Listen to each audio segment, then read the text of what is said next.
Now students, I will start third part of this story, the January night.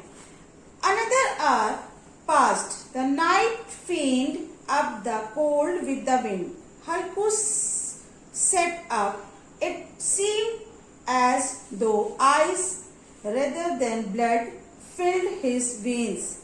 He leaned back to look at the skies. How much of the night was still left? The dappers had not yet climbed half the sky, but by the time it was overhead, it would probably be morning. Night would last another 3 hours or so. Close to Halku's field, there was a mango grove. Halku thought, if I go and get a pile of leaves, I can make a fire of them and keep warm.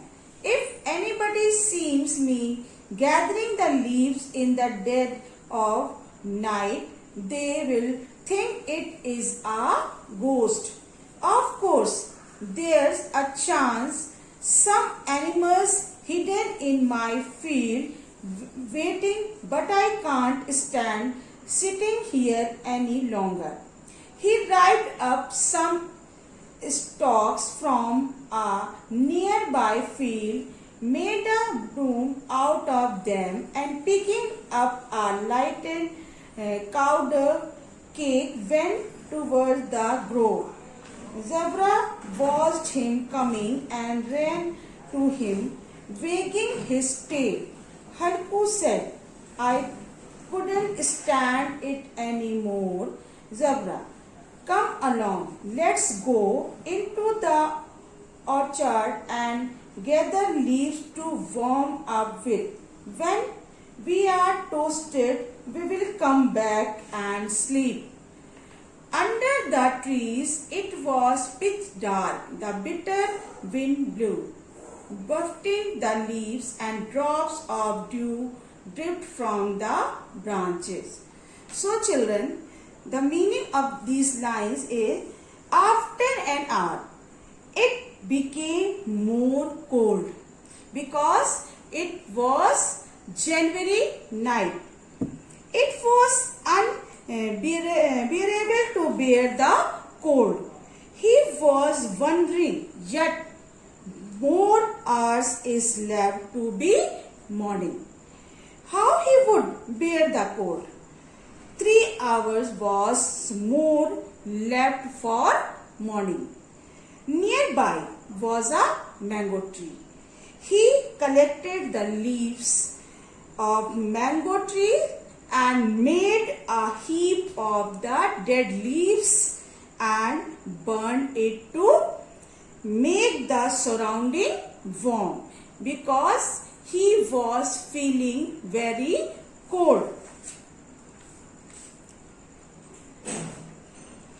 Zebra came running when Halku was gathering cow dung, leaves, twigs from the orchard and burning. He knew wild animals must be waiting in his field for them to engage themselves. It was pitch dark and cold wind was blowing, and the dewdrops were falling.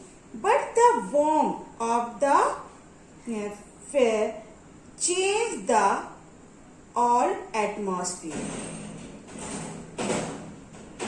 Now children, let us come to next lines. Zebra had found a bone and he was chewing on it. Halku set his fire down on the ground and began to gather the leaves. In a little while, he had a great heap. His hands were frozen, his bare feet numb, but he piled up a regular mountain on the leaves, and by making a fire out of them, he had burned away the cold. In a little while the fire was burning branches. In the flickering light, the immense trees of the grove looked as though they were carrying the vast darkness on their heads. Halku sat before the fire and let it warm him. After a while, he took off his shawl. Then he spread out both feet as though challenging the cold to do its work. Victorious over the immense power of the winter, he could not repress his pride in his tune. He said to Zebra, "Well, Zebra, you are not cold now, are you?"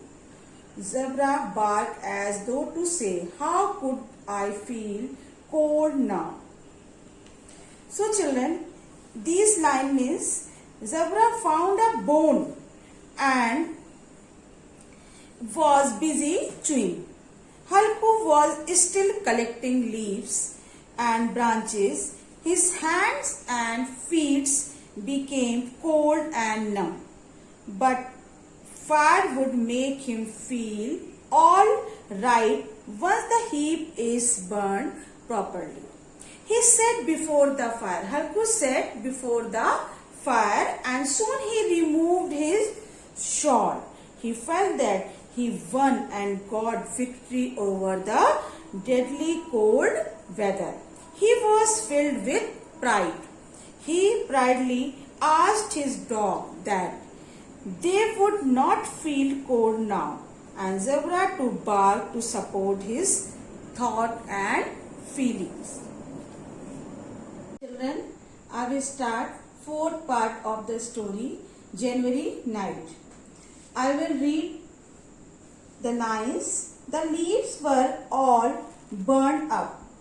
Darkness covered the orchard again. Under the ashes, a few embers smoldered, and when a gust of wind blew over them, they stirred up briefly, then flickered out again. Halku sat by the warm ashes, humming a tune. The fire had warmed him through, but as the cold began to spread, he felt drowsy. Zebra gave a loud bark and ran towards the field. Halku realized that this meant a pack of wild animals had probably broken into the field. They might be blue buck. They must be grazing. He began to hear the sound of nibbling. He thought, no, with zebra around, no animal can get into the field. He had ripped it to shreds. I must have been mistaken. Now there's no sound at all. He shouted, "Zebra, zebra." Zebra went on barking and did not come to him. Then again there was the sound of munching and crunching in the field. He could not have been mistaken this time. It really hurt to think of getting up from where he was. It was so comfortable there. It seemed intolerable to go to the field in this cold and chase after animals. He didn't stir. He shouted, "Hello, hello, hello." Zebra started barking again. There were animals eating his field just when the crop was ready. When a fine crop it was, and these cursed animals were destroying it. With a firm resolve, he got up and took a few steps, but suddenly a gust of wind touched him with a sting like a scorpion, such that he went back and sat again by the fire and stirred up the ashes to warm his chilled body. Halku went on sitting peacefully near the warm ashes. His drowsiness held him motionless as though with ropes wrapped in his shawl. He fell asleep on the warm ground near the ashes. So children, the meaning of these lines In the fourth part of the story, we see that the leaves were burned once again. It became dark. The warm atmosphere was changing, but still it was warm. Halku began to sing a song to keep himself engaged, and slowly he began to feel drowsy and went off to sleep. Zebra was barking loudly and he ran towards the field. Halku was in his sleep. At first, he thought Zebra must be barking at the wild animals as bluebird. He also heard a sound of nibbling. When he thought with Zebra around him, no animal could come in his field. He shouted for his dog by this name, but it did not return back to him and kept on barking. He then heard the sound of munching and crunching from his field. He understood that the wild animals were eating his crops, but still Halku did not leave his comfort zone. He did not chase the animal from the field. He did not move from his spot, but by lying down, he shouted, "Hello, hello, hello." Zebra kept on barking, but Halku never bothered to leave his cot and keep his dog to chase the wild animal, but his dog kept on barking. At last, he got up to chase the animal, but then something stung him. It could have been scorpion, so he went back and sat near fire. He felt drowsy, and that he went off to sleep again near the ashes. So students, now let us come to last paragraph of this story, January 9th. I will read the lines. When he woke in the morning, the sun was high and Munni was saying, "Do you think you are going to sleep all day? You came out here and had a fine timetable. The whole field was being flattened." Halku got up and said, "Then you have just come from the field." "Yes, the whole field's ruined and you could sleep like that. Why did you bother to put up the shelter anyway?" Halku sought an excuse.